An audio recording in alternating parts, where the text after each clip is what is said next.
Hello, today on the Dinner Bite, we are going back to the basics but a true classic. I'll be showing you how to make mashed potatoes in the Instant Pot. It is creamy, fluffy, and melts in your mouth delicious.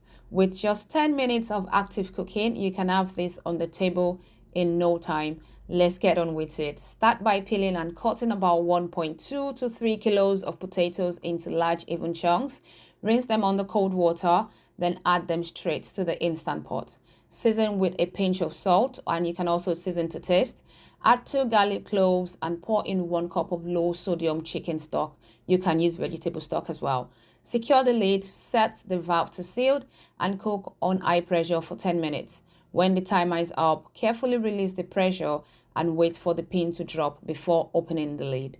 Add 1/3 cup of unsalted butter, then mash the potatoes to your desired texture.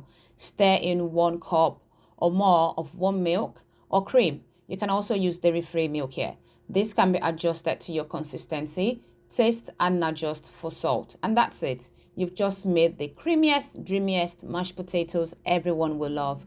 Thank you so much for watching, and don't forget to check out the full recipe at thedinnerbite.com.